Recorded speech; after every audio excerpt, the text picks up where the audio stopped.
This is part 2 of a 2-part podcast. Hey, this is T. Blankenship. Have you seen the new video of Wheaton Labs? It is permaculture awesomeness with all new and improved things like more rocket mass heaters, easy bake coffin, Willy Wonka, rocket cooktop 2.0, and the truly passive greenhouse. To see more, go to permies.com/tour. Again, that is permies.com/tour. Ooh, cool. I see a note here. It's attached with $5. And it says, so I got a 12-pack of your Better World book, and I'm going to need to get another soon. Oh, sweet.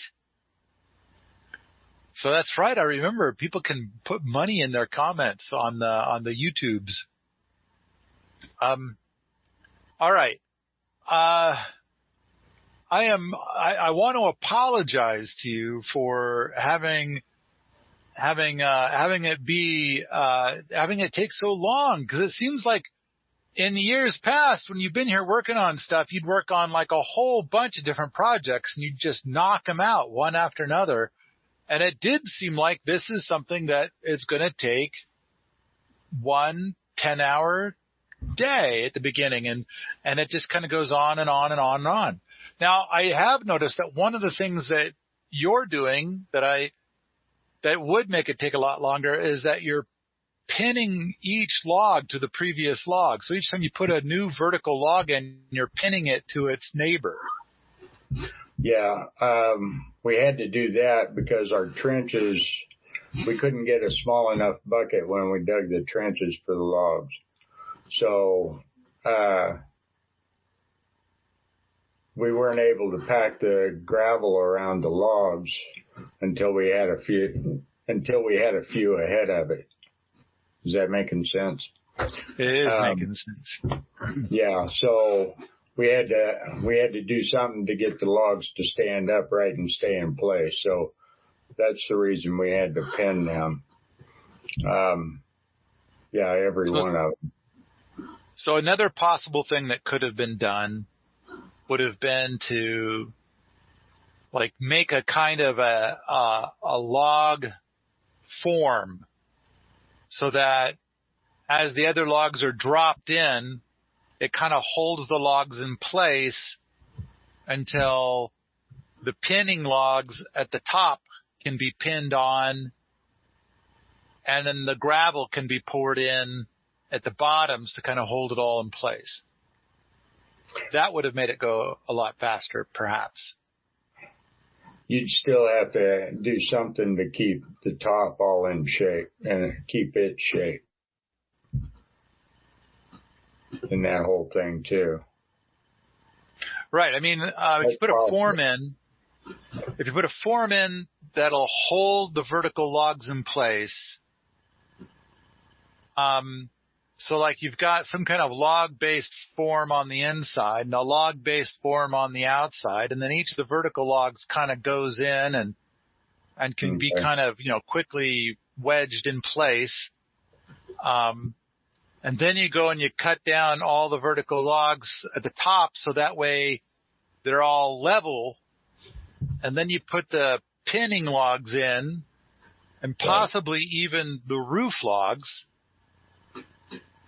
Then you can start putting the gravel in and pack the gravel in, and that might hold it all in place. So the thing I just described would probably go a lot faster than the pinning that you did. Would you agree with that?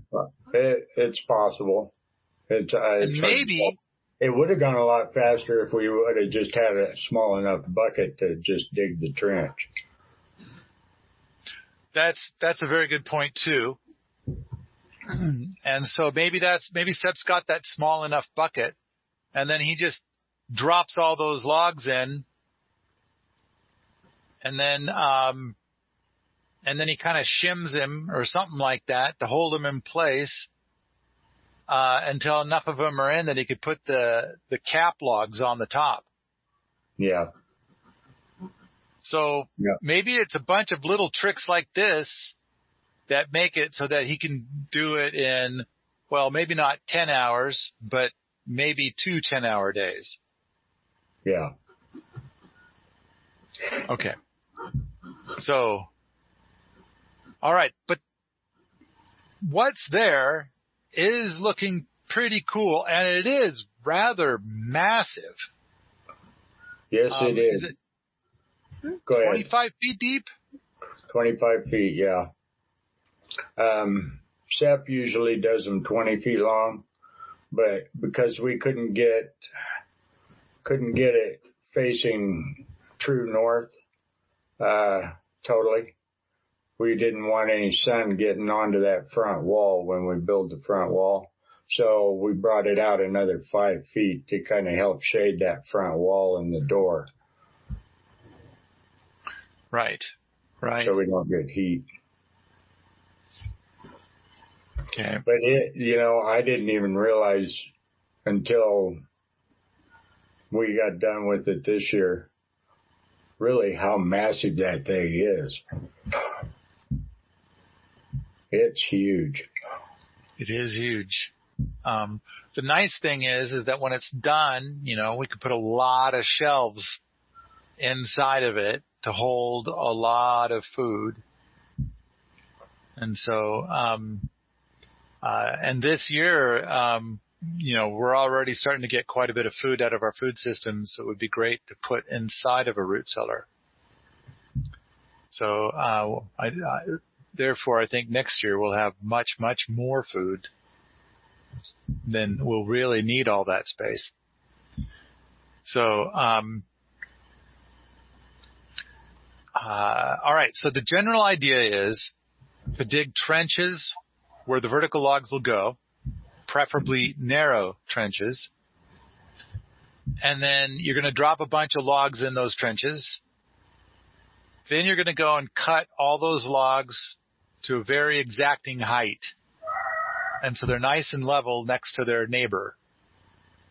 Yes. And then you're going to lay cap logs on top to kind of hold them all together. Then Right. you're going to put a bunch of roof logs across the top. That'll also help to hold things together in a different way.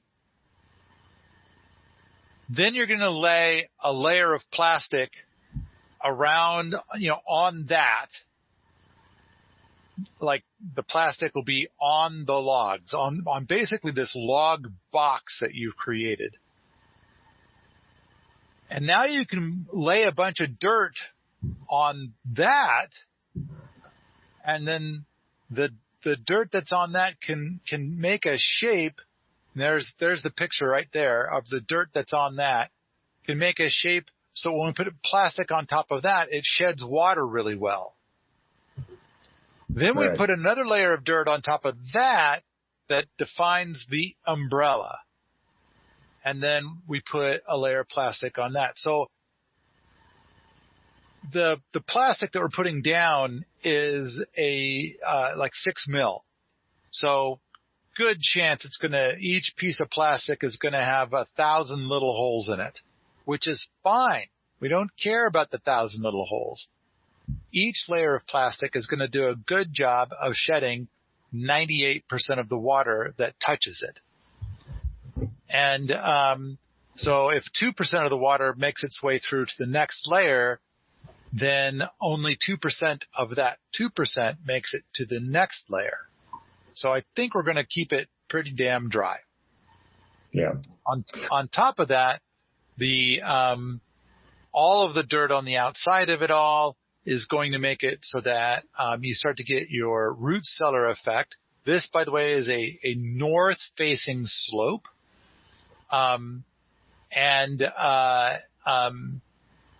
There's things that we could do on the downhill side to help try to pin cold air into the system later, but that would be more of a freezer wafati than a Sepp Holzer style root cellar. But the shape of the plastic on the top is going to help to keep, help shed water in a variety of different directions, preferably to the sides, not to the back. Correct. Yeah. All right. And when it's done, the earthworks around it, it'll divert the water that's uphill from it around it. And I've had a thought. I haven't got to talk to you about it yet, but I've had a thought. Okay, we put down one layer of plastic, the first layer of plastic around it, but they make these bentonite blankets. And I was thinking that'd be even more natural than the plastic. They use them for like pond liners and stuff. So why wouldn't I think as a pond liner, it would be good, but for us, it would be a really terrible idea. And the reason is bentonite, basically once it absorbs water, it grows to be 9 times bigger. Okay. And that's why you can seal a pond with bentonite. Okay. But then the converse is that if you've got a bentonite blanket, then and it's dry, then the only time it'll shed water is when water touches it. And so by then, some of the water may have come through. Okay. But I don't know. This is the first time I've ever heard the phrase bentonite blanket. But yeah. I think regular clay, just like the clay that we have naturally, that we can dig up on our site just a few feet away from where we put this in, that clay, I think, would probably do pretty good as an impermeable membrane.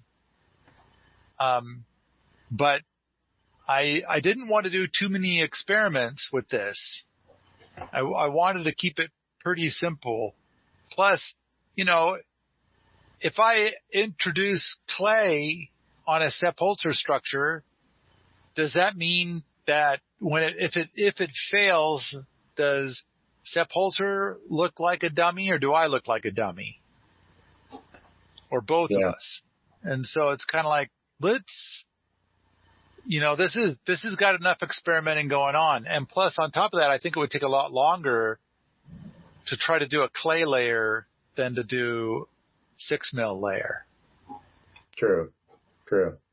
I'm just thinking about putting the plastic in the ground is my only thought on that.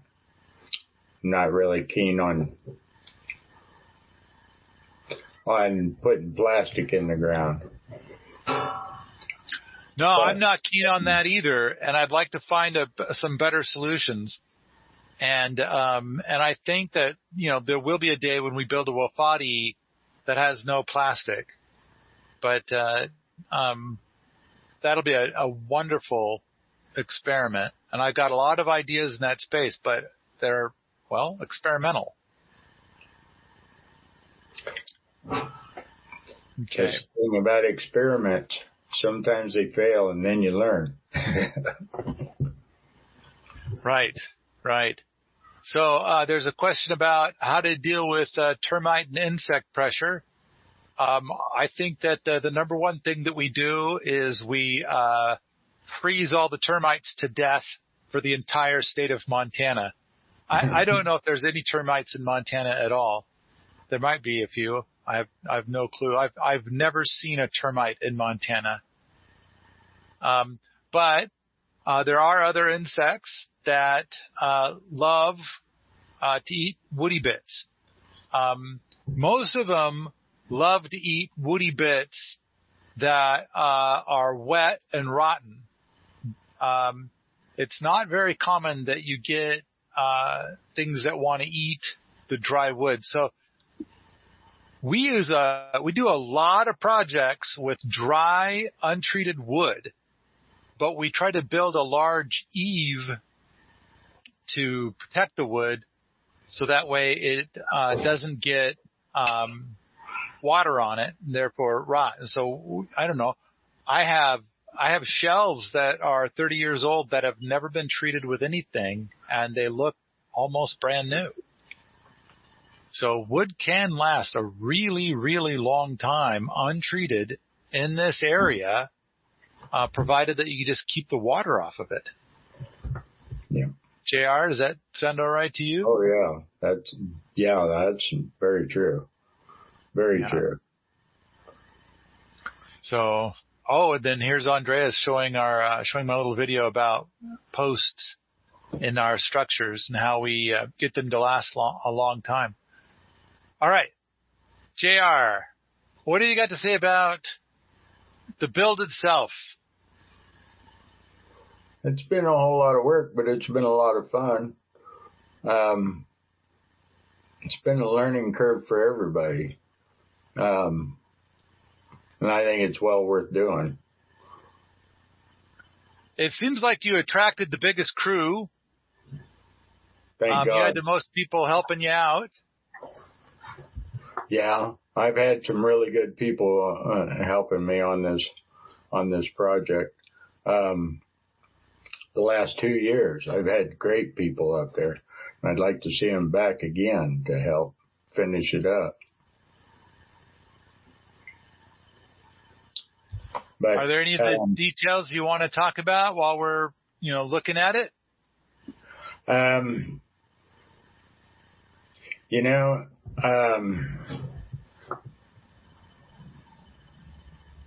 Yeah, I'm drawing a blank at the moment. I could remind you of something, Katie here. JR. Hey, Sorry, just putting the logs, every other one with the top up and every other one with the bottom up. Oh, yeah. Okay. That's really important when you're building a root cellar. Yeah, that was something that we needed to make sure of on our taper, because none of these logs are going to be straight. I mean, they're going to have a taper to them, all of them. So as we were putting them in, we had to just to make sure everything stayed straight, we'd alternate the fat end up or the fat end down, just so we could keep the logs straight and we weren't all whoppah-jawed on the end, so we could come out even on the end. Because if you put them all in the same way, you'd have a leaning tower of pizza. It'd all be laying over by the time you got out to the end. Right. They'd all be there'd be a lot of gaps at the top, if nothing else. Yeah. And then when you try to put in the plastic to hold it all up, then a big enough gap and the dirt that's pushing against it might push clear through. Yeah. And that was another thing too. We were always wanting to twist it. Some of them were bowed because we didn't pick out the straightest trees, and that kind of thing. So we'd do the bow. We'd put the bow going towards the outside of the structure, because that way the dirt would help press it in and hold it in place a little better. We didn't want it bowing in. In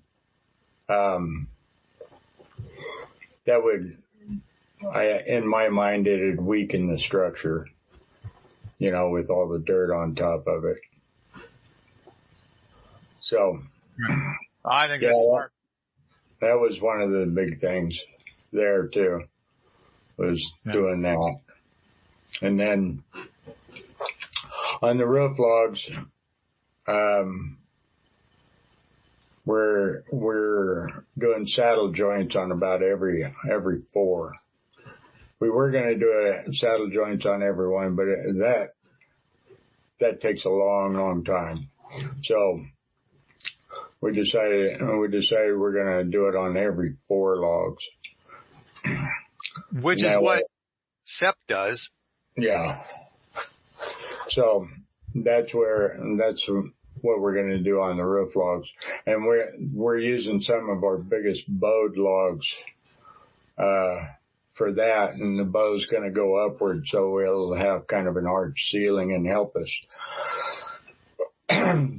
to create our to create more of our mound for water shedding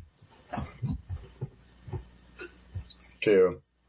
And we'll chamfer those edges of the logs, the roof logs, to kind of soften those corners for when we put the plastic on, so it won't be so apt to tear and things of that sort there. Good. Great. All right. I think we're ready to go on to the next item. The next item on my list is repair washing machine. Is there anybody on this call that was involved in that project? And then there's electrics upgrades. Same thing. I think that they're not exactly PTJ things, but they are things that kind of came up. And Jennifer, who ran point on both of those, is trying to convince me that we should, give them more weight. And so I'm thinking like, okay, that's something that, I'll try to send out a poll to people later, perhaps. What about the round door project? So that one went for 3 days, I think.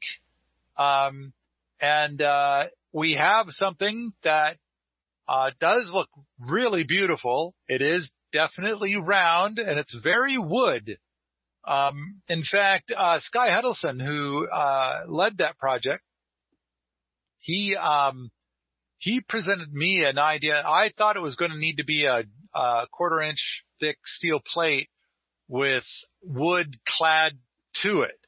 Because if you're talking about a 6.5-foot diameter round door, and in the end, apparently they decided to go with a 7-foot diameter round door. But if you're talking about such a giant round door that's going to be 8 inches thick, I'm thinking you're going to end up with something that's about 800 pounds. And in order to be able to hold all that weight is going to require some engineering. And I thought it was going to be a 1/4-inch round steel plate with a bunch of wood clad to it, and all the insulation for the door and things like that.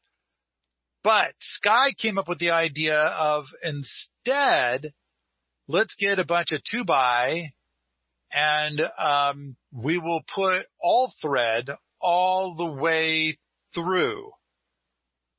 And I think that the idea has merit. I think it won't be as strong as the steel plate idea, but I think it'll be close. Did anybody on this call put any time into working on that project? Nope? Okay. I did a little bit, mostly on a consultant capacity. It feels like what they've done is the most, I don't know. I was using some cross-laminated timber ideology to kind of improve the structural integrity by having the wooden layers going in opposite directions so that the fibers would be in tension with one another. So yeah, but that's about it. I do know that they had a lot of stuff about, like rather than a layer where all of the wood ran diagonally or, a 90-degree angle to the wood that's there, that they wanted something that would fan out from the hinge. Was that your idea? No, that wasn't. Okay. But I don't think it was a bad idea. I suggested diagonally against the point of tension where it hangs from the hinge. And they went with the fan, which I think is fine. Okay.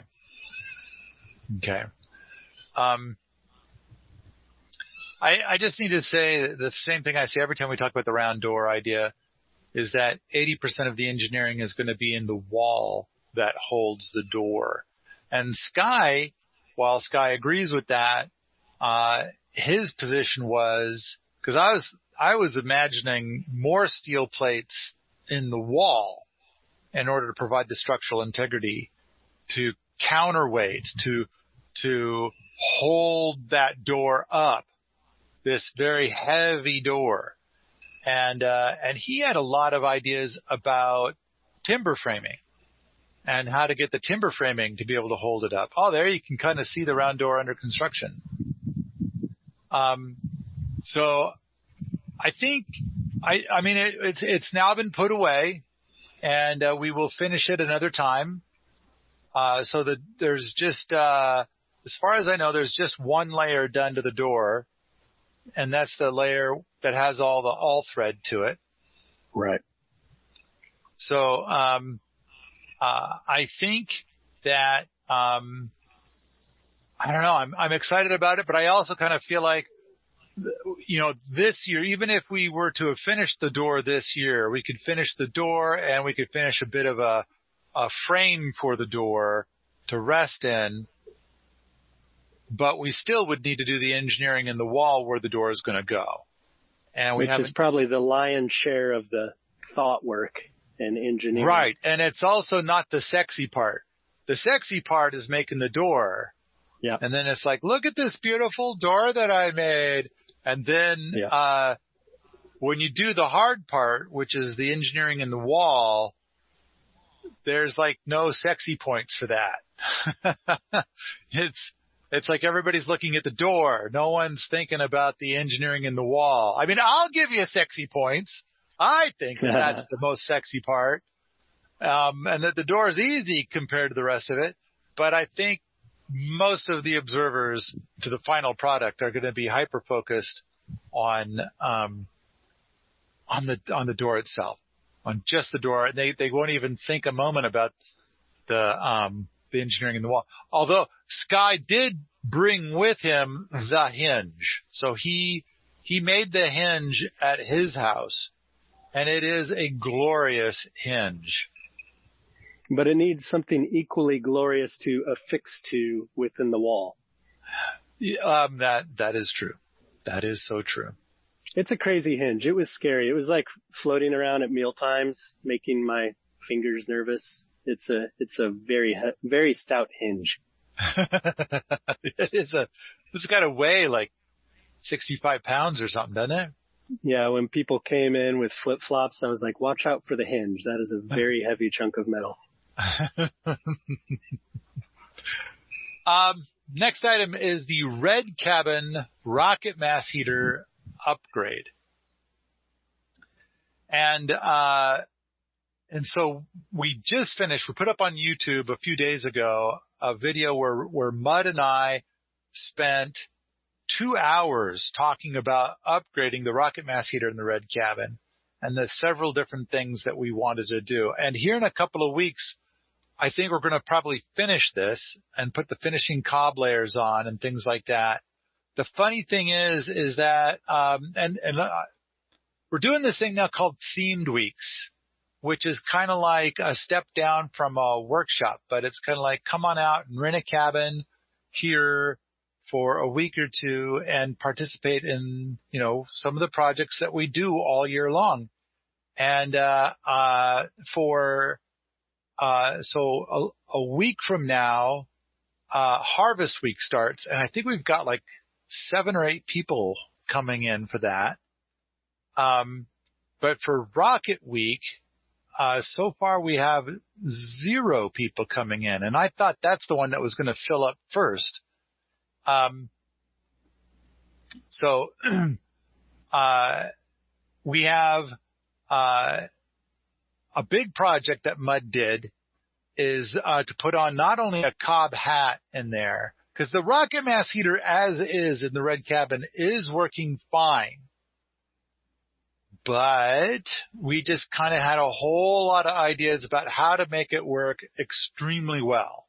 And so we decided to do these bits of project to get it to work extremely well. And the cob hat is one. Another thing is the cob cape, which includes going around the vertical exhaust in such a way that when you start the fire, the vertical exhaust will start to get warmed up. And so, we're kind of hoping that this winter will do great. Now, right now, it's in there. It's in fairly rough condition. I don't know if we have a picture of it anywhere that Andreas can put up on the screen. Maybe not. I know that there have been some pictures that I've seen floating around, but it's got that weird texture that's put on the outside of cob so that the next layer can get good traction in it and hold on to it really well. So we do need to get some finishing layers on there. Oh, there's Mud. He's building the new cob hat. He made this decision to put a metal plate on the inside during the build of the cob hat. So cob hat always has a gap over the top of the barrel. And we chose the dimensions of the gap to be the same as a lasagna. Like you could put a lasagna in there if you wanted to. But I think it turned out looking rather odd, but I have great hopes that it's going to be just amazing at keeping that space very, very warm, while at the same time making it dodge the cold plug problem even better. So I have videos about cold plug, and we talked about the cold plug problem in depth in that video that we put out a couple of days ago, stuff like that. So there's also an item that's been added in to help with preheating the vertical exhaust, which is part of fighting the cold plug. So to fight the cold plug, there's basically two big steps that you add in. One is to preheat the vertical exhaust, and two is to triple prime the riser. And if you do those two things, you're pretty much set and ready to go to be able to run the rocket mass heater. Because if the temperature outside is the same as temperature inside, which it generally is for a cabin, then it's going to be very difficult to start. This is the Achilles heel of a rocket mass heater. So those are the two big things that were added in here. A lot of cob and this improved port for priming the vertical exhaust. Hi, this is Mark. There are a lot of reasons to get angry these days, but I prefer to focus on the positive things that we each can do to make this world a better place.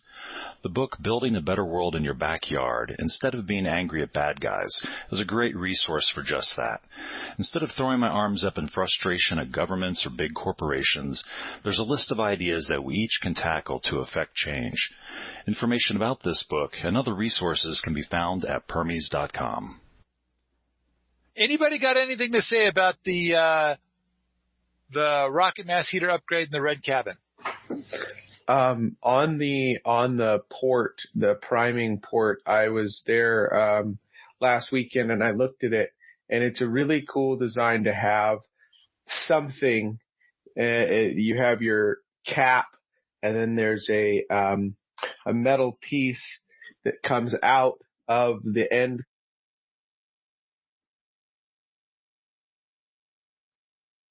I see your hands moving, but I don't hear any sound. But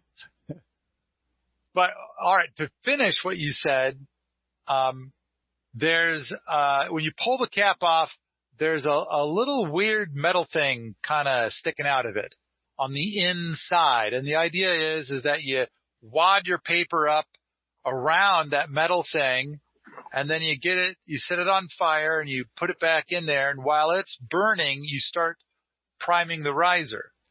So that wad of paper combined with that knob. In fact, I think it would be kind of cool to come up with some fire starters that might burn for longer than a minute, because a wad of paper is going to burn for a minute. But it would be great if we had something like with sawdust and wax, perhaps, that could be stuck on that. And then that might burn for 10 minutes. And that'll really get the vertical exhaust warmed up. Yeah, it is an interesting thing that mud has come up with to prime that vertical exhaust. So this thing is not a problem for anybody building a rocket mass heater in a house. The only time it's ever been a problem in a house is if it's a summer day and somebody's decided to show off their rocket mass heater to friends. Let me show you how easy it is to light. And then, of course, it's going to be horrible because the whole cold plug problem. All right. Next item on the list is the rocket oven. I don't think there was a lot of progress. There was some sort of weird metal frame that was created, which I hate. I wish there was no metal frame. It's supposed to be a cob thing. Oh boy, do we have video or pictures of that? Oh, so my understanding is that part of what we're going to do is we're going to actually use the box from an abandoned electric oven, which is going to include the door. Oh, that must be the J-tube that's going to go in for the new rocket oven. That's a pretty standard looking J-tube right there. So that's not bad. But I know that they want to use like a regular electric oven door and box. So on the interior, it'll look like a regular electric oven. But there's some sort of weird metal frame that they came up with that I thought was really bizarre. That's Jim sealing up he's brazing the electric oven in order to be able to like seal up any little holes and stuff. So that way it'll be a white oven and not a black oven. Oh, and there's a view of it. See, look at that big gaping hole in the back that's going to need to be plugged. So, but I thought that was a pretty cool idea though, to be able to reuse an old electric oven in that way. That's not bad. Just got to cork it all over so that way it'll carry the heat in, but it won't overheat, and it also will keep all the gases out, the exhaust gases out. All right. Did anybody work on that oven, the rocket oven project? Okay. Another project that Mud worked on was the rocket hot tub. I kind of feel like we got to a conclusion where the kiddie pool was heated up to hot tub temperatures in 90 minutes. And I felt like that was kind of long, but then the hot tub is about 3.5 times bigger, which means that getting the hot tub water heated up that fast would be something like 4.5 hours or something. That just seems crazy long. And so, however, okay, the kiddie pool was 90 minutes, but the kiddie pool was just sitting on the ground. I think that if the kiddie pool were embedded into the sand, maybe 30% of that time would have been eliminated, because the kiddie pool is going to give off heat really fast while it's being filled up with hot water. But then the sand would be very insulative and hold that heat in. And so, there we've got a picture of the experimental water heater for the hot tub. And there's the kiddie pool getting heat, getting a bunch of hot water put in as an experiment.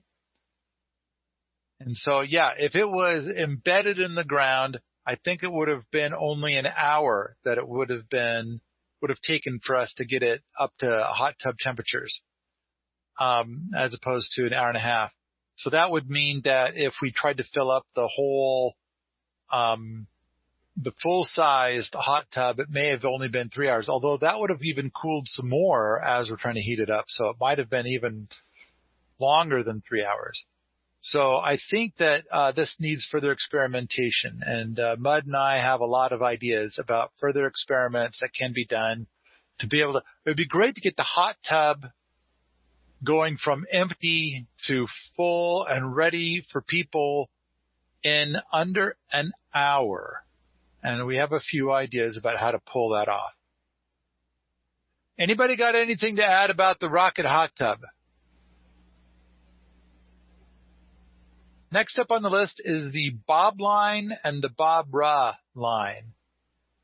And so those are big cables that are going over the classroom. So we now have 3 cables going over the classroom so we can attach tarps to them, sunshades to them to help cool the building and cool the surrounding area.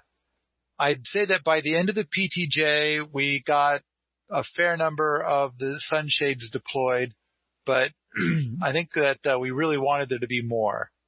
And so I kind of feel like the other thing is that where we had sunshades, and so there you can kind of see that's the current Bob line going out, and there you can see some of the sunshades in place, some of the first sunshades in place.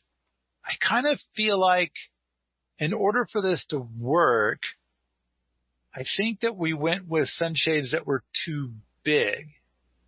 And so because they were too big, they tended to kind of sag. And then if they touched the top of the building, then they would lose all their effectiveness, or not all of it, but a lot of their effectiveness. So there's the Bob line where it ends in that pole inside of Arrakis. All right. I think that the Bob and Barbara system has huge potential to cool the space so much more than it did this last year, and there's just more experimenting and more work to be done. Has anybody got any feedback on the Bob system? I think that you have to keep them in tension. I don't think that the size matters as much as just that they're just on those wires, and when they're on the wires, they can pull together, so they'll just rest on the top of the roof, and then they won't be shading the roof at all. They'll just be resting on them, especially when it's raining. They just kind of flapped around on top of the roof. So if you attach, ropes or wires or whatever to each of the sun sails so that you can keep those spread out. The other thing is that I'd put the wires higher than they are today, because they're just, maybe 3 or 4 feet above the roof. And I think that they need to be higher than that to get enough airflow between the roof and the sails. That would be my feedback on those. I think that the wires are currently 8 feet higher. And I think that because the sunshades were put on in such a way that they attached directly to the wires, that they then would sag between the wires. Whereas if we went with a smaller sunshade that was maybe 4 feet short, then they could be attached in such a way whereas there would be less sag. Like there could even be a bungee cord holding it or something like that. And we wouldn't have complete coverage, but that's okay.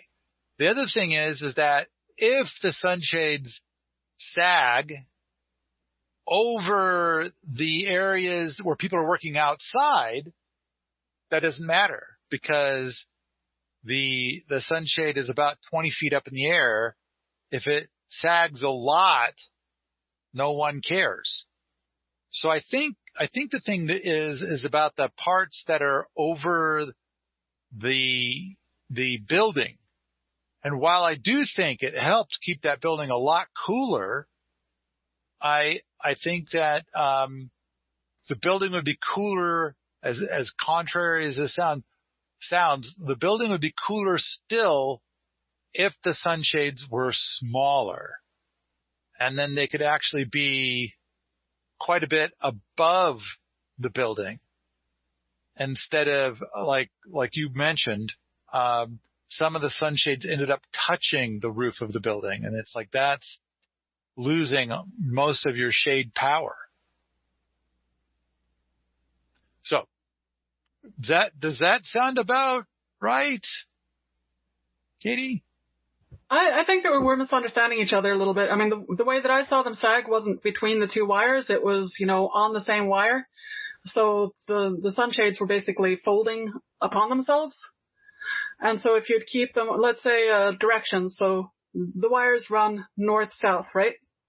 Well, I think I do understand. North and south, and they're folding like this, like a burrito or whatever. And so even with the smaller sunshade, I think that they could still fold together. But if you had tensions keeping them as far north and as far south as possible, then they wouldn't fold at all. And you can try it with the smaller shades. I think that as long as you have them able to fold in on themselves, then they're not going to function as a shade. But I think that we might be misunderstanding each other. So what? So no, I agree with you. Are talking about a completely different thing, and now I understand what thing you're talking about.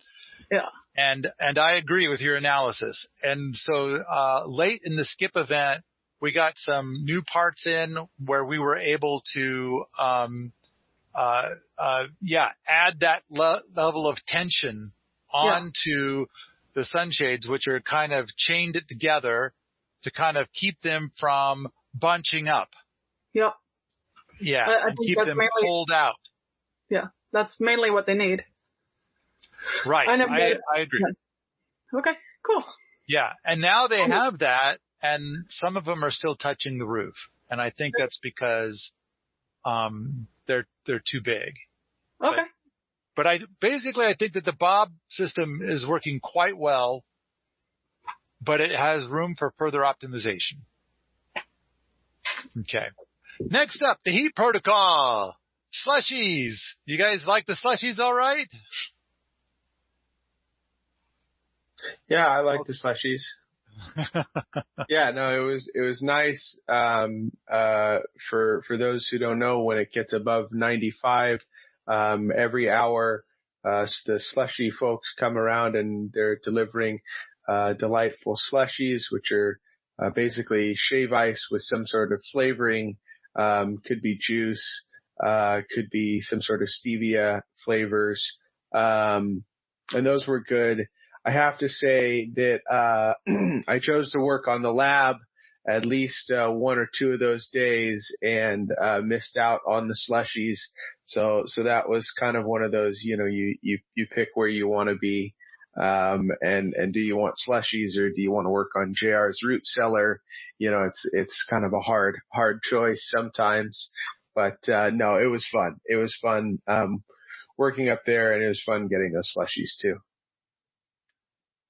Speaking of the lab on a hot day, something which we got to make a video of, and we got to make it right away, is that somebody got video where, if I remember correctly, it was 100 degrees outside, and they videoed a thermometer outside, and then they moved the camera to a thermometer that was inside, and the indoor temperature, I believe, was 70. And so, I think that they did something similar up at Cooper Cabin, but they got a temperature of 110 at Cooper Cabin.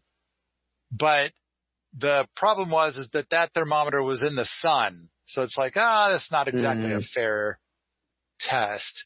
Cause you put it in the sun and it'll peg out.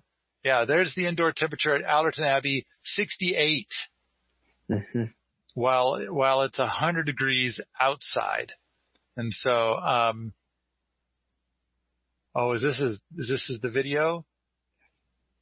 It's, it's 100 outside and it's 68 inside. So we did have a few days that were over 100.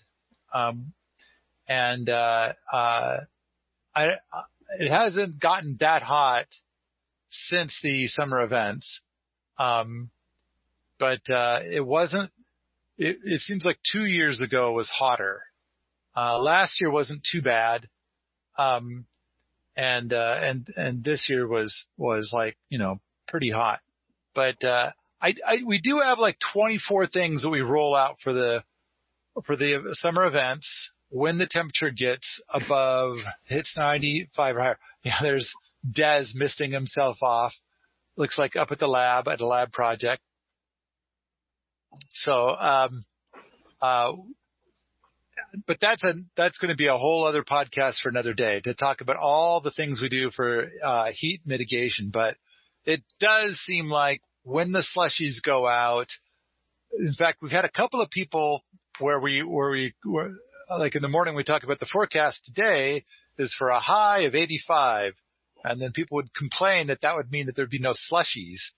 And I think 94 would be the worst. You get all of the same suffering as 95, but you don't get the slushies. That's, really crushing. Yeah, there's some slushy addiction problems too. So, but go ahead. One of the tough things this year up at the lab was that there was, I don't know if there were air pockets in the water or what it was, but we couldn't use the shower up by the sauna. And last year, that's how we kept cool up there, since the heat protocol is only for base camp, mainly. Well, we found the problem, and if you grabbed hold of the hydrant and you turned it, it was completely unattached to everything else. And when the water would come down through the plumbing, it would just drain out underground at the base of the hydrant there. So, I would say that got, there was about 2 weeks where, the boots were going in there, off and on to dig a hole all around that and get it out. And, it got finished, I think 2 weeks ago. Was it finished while you were here, Clay? It had been finished right before I got there. So okay. 2 weeks sounds about right. Was that the hydrant by the sauna or up? Correct. The hydrant right next to the sauna was, rather ill. Yeah, it was tough. It was really tough being up there in 113 degrees working on the willow feeders and not having any way to cool down. If you had 113, that's a record high for the county. That was what the thermometer said at Allerton Abbey one day.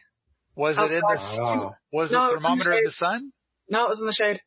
Wow. Okay. Because the highest temperature I've ever seen recorded here in the shade is 107. Yeah. Well, I might be mistaken. That's what I seem to recall, but it could have been 107. Okay. All that Fahrenheit stuff. All right. Let's move on. The next item I have on my list is Yoga Yurt Cob Floor. And that was Michael Otten leading that build. We put a video out not too terribly long ago. Jeff, you spent some time on that project, didn't you?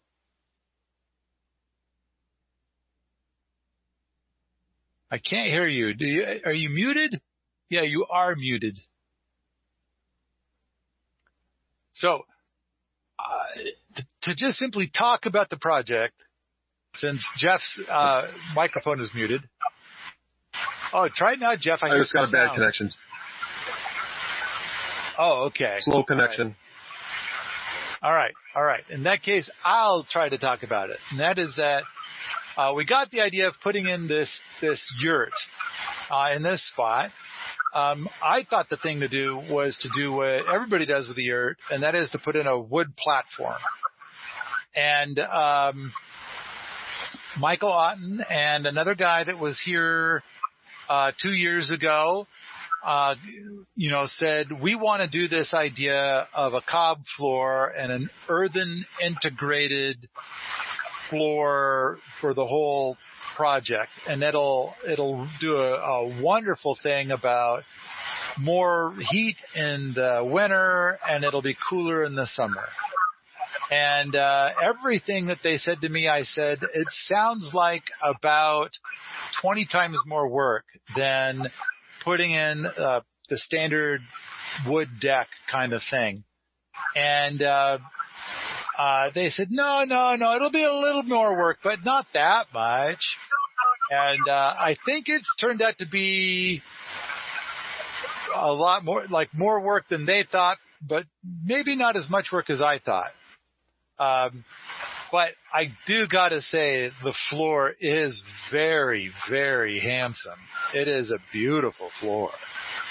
And on top of that, Michael Otten is an expert with cob, and he has this design of a thin cob floor, which is amazing to me because usually when you make a cob floor, it's a good 8 inches thick. And he's like, no, we're going to do something that's just an inch thick.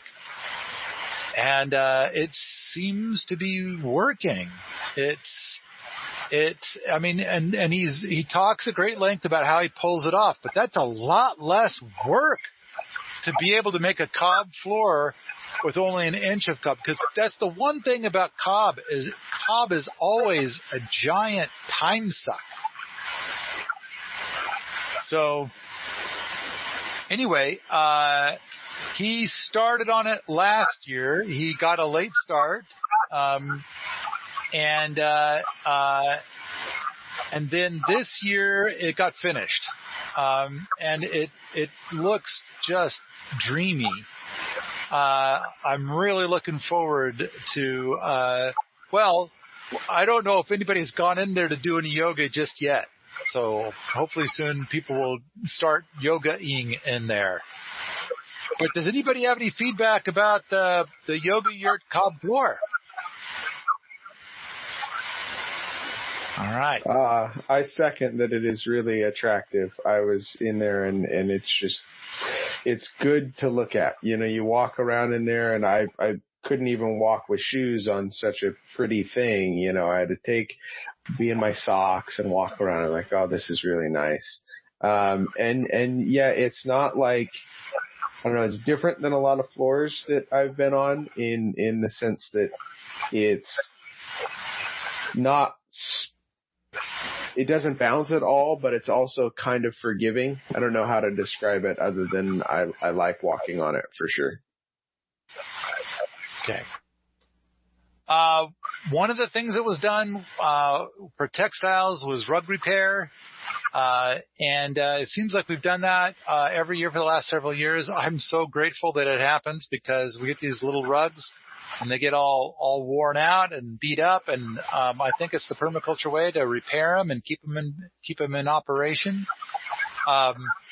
For other textiles projects, this year there was window quilts was a big one, and there was already some window quilts that had been built. And, but there were some new window quilts that were made for the library. And there's Oakland. That looks like she's doing some rug repair there. But has anybody got anything to say about rug repair or window quilts? So, the next thing on my list is willow feeders. And so, Katie, what do you got to say about willow feeders? So much. So a few days or a week before I came out this year, I found out that I was going to try to do some repairs to the willow feeders, the 4 that exist. And there are some drawbacks or interesting choices that have been made for each of the willow feeders.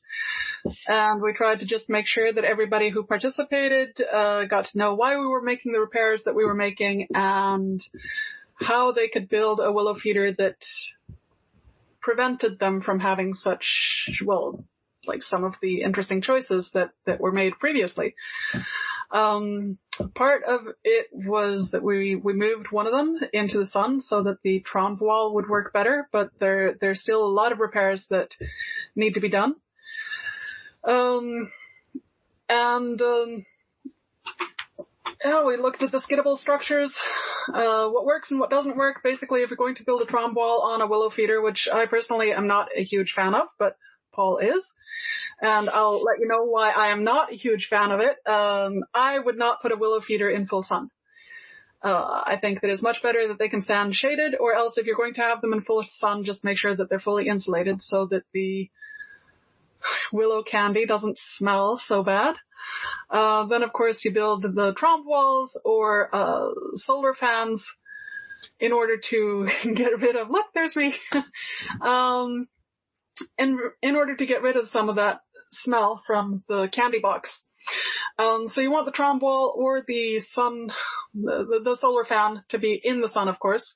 But then, of course, I don't want the willow feeder in the sun. The trompe wall needs to have the sun. If you are going to build a willow feeder with a trompe wall on it, please make sure that the trompe wall is directly above the skids on the front or the back, and not on the side, because they weigh lots and lots and lots. So they're going to, if they don't have anything supporting them beneath, if they're just hanging off the wall, then the entire building will start leaning. And with this one, this is Willow Wonka down at base camp. And as I understand it, when you guys skidded it down from the lab to the base camp, the trompe wall was on the downhill side, so the whole building kind of almost fell over, except the door opened and stopped it from falling over completely. Also, the diagonal bracing was going the opposite direction than it needed to go in order to keep that trompe wall up. So, since it was more of a, rhomboid structure, when we got to it, we used these ratchet straps to try to square it up a bit and put some bracing in going diagonally the other direction to try to alleviate a little bit of that weight from the trompe wall. So, we also tried to fix some of the doors to the candy boxes so that they'd be easier to open, so they wouldn't be quite such a tight squeeze when you're pulling the cans in and out. And tried to make them a little more fly-proof, but when you're working with the non-dimensional lumber, just like the stuff that's there, it's really, really tough to make it fly-proof. So, then we started a little side project, because everybody loves Stephen. So we decided to build Stephen, at least start building Stephen a willow feeder, because also we recognize that the part of the lab where he is setting up his acre, needs a willow feeder, because there's one in Cooper Cabin and one by Allerton Abbey, but that is far, far away from where many people are. So we decided to put it about where, we asked him very slyly, what he liked about the 4 willow feeders that already exist, what parts were his favorite parts of those, what he thought worked well, what he thought didn't work well, if he were to have a willow feeder on his property, where he would like to have it and why. And then we tried to implement all of those different wishes and wants to the frame that we ultimately purchased and built for him. And we had an awful lot of fun. Mike and Rio did a phenomenal job leading a great team, and we just had so much fun. We were up at the meeting spot at the Third Space Sauna, having a wonderful, wonderful time Thursday night and Friday night. Wednesday night, I don't know. We were there a lot because we hit all of the all of the material that we spent the week previous buying in different places around Montana. And then we hid it all behind the sauna because Stephen doesn't like to sauna, so it's pretty safe from him there, except, of course, on Friday when he decided that he was going to be a diligent person, a diligent dad, and make sure that everybody's projects were going really, really well. So we had this tremendous Shakespearean comedy almost where we were trying to keep him away from the sauna. And everybody's got their own stories about what they did to try to keep Stephen from the sauna, but Clay finally saved the day and just made him swear a blood oath not to come over to the sauna. So we had the great reveal. It was a little bit Stephen King creepy-ish with people walking out of the forest singing to him as the dust settled around the cars that took him over there. And then we revealed this beautiful structure, which at least is most of the framing for his poo with a view. Excellent. It is. Yep. It is amazing and glorious, and Stephen is super duper happy, and it's been a wonderful thing. Good. That's the whole list. We talked about the whole PTJ. All right. Anybody else want to add anything about the PTJ for 2024? Nope. I mean, we got right now. We do have some people coming out for the theme weeks. We're trying to get the theme weeks going, and so people who want to experience some of these things can come on out and be part of it.